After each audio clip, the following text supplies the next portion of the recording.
justement, on va le filmer de haut avec un droneur, par exemple. Par Alors, exemple. un droneur, c'est un nouveau métier. C'est les Par gens exemple. qui filment avec haut. des drones. Voilà, avec des drones. Et qui filment, hein, pas ceux qui font des conneries Oui, avec, voilà. hein, parce que c'est pas forcément Les images malin. que nous voyons d'ailleurs Voilà. tous les jours, Au images début uniques et de cette exceptionnelles. émission. Alors, quand on va de Mougins à Mouansartou, bah, effectivement, on y va généralement par la route. Alors, il y a une dizaine de kilomètres. On prend d'abord la départementale 3. Ensuite, on tourne, on prend la D103 bis. Ouais. Et on termine par la D404 au rond-point. Voilà. Et on arrive là-bas, derrière, à Mouansartou, à côté du château.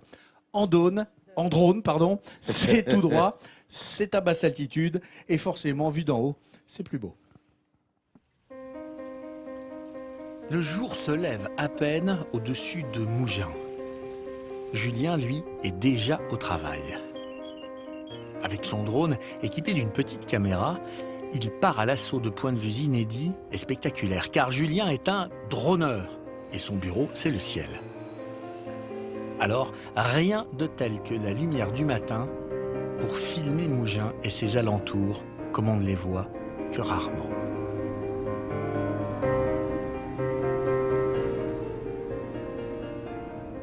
Mougins, c'est un très beau village et ce qui me plaît vraiment sur ce village, c'est sa forme particulière, notamment vue d'en haut. Une forme en escargot qui est très particulière et donc qui amène à faire de très très belles photos et vidéos. Mouginois de naissance, Julien est un passionné de photographie.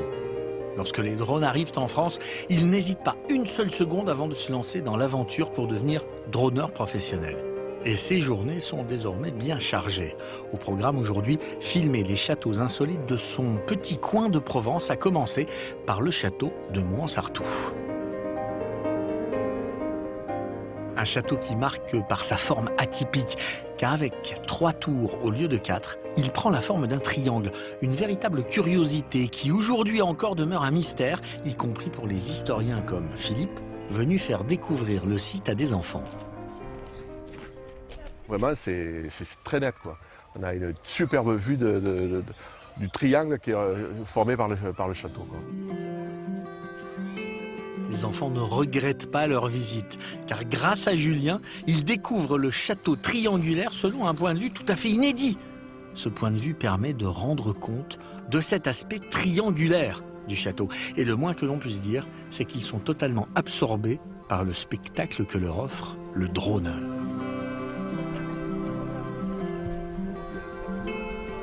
C'est incroyable parce que ça permet vraiment de voir le plan géométrique de ce triangulaire, là, de ce château. Là. Bon, on savait qu'il était triangulaire, hein, mais de le voir comme ça de haut, c'est vraiment génial, quoi. Je trouve ça plus joli que quand on regarde devant parce qu'on a tellement l'habitude. Donc, je préfère ça. Ce point de vue privilégié rend cette visite de château aussi insolite que sa forme est particulière.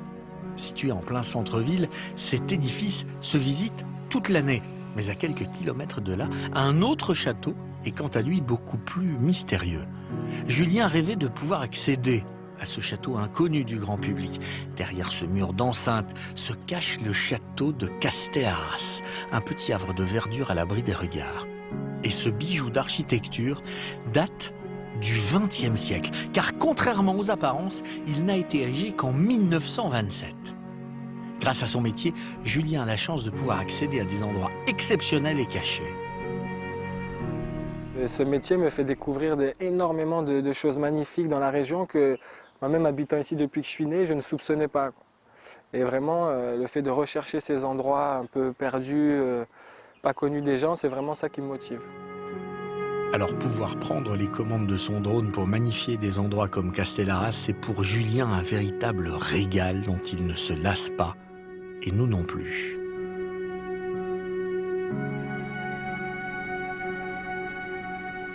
Avec le drone, on peut vraiment se rendre compte de l'architecture, un très très beau château, les jardins aussi, des très beaux jardins qu'on peut voir vraiment avec de la hauteur, on s'aperçoit vraiment de la beauté du domaine.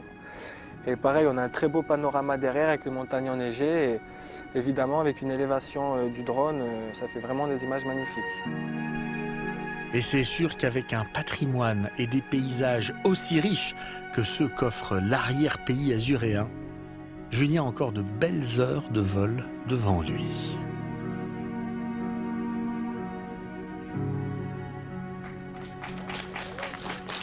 Ce qui est absolument magique dans ce sujet par rapport avec le sujet qu'on a eu juste avant sur les satellites, c'est qu'on part de très très haut et puis on se rend compte avec ce nouveau moyen de filmer la France, le monde, qu'on a des points de vue qui peuvent être multiples, variés et qui peuvent être surtout totalement magiques sur cette planète qui est la nôtre. Ouais. C'est ce qu'on fait tous les jours. Et là, on comprend bien. Tu sais quoi? Ça me fait penser, c'est chewing-gum pour les yeux, quoi. C'est tellement beau, ces images. C'est ça. Tu t'en délectes en permanence. Chewing-gum pour les yeux. Tu t'en délectes en permanence. Et là, on a bien compris comment ça fonctionnait, comment on les pilote.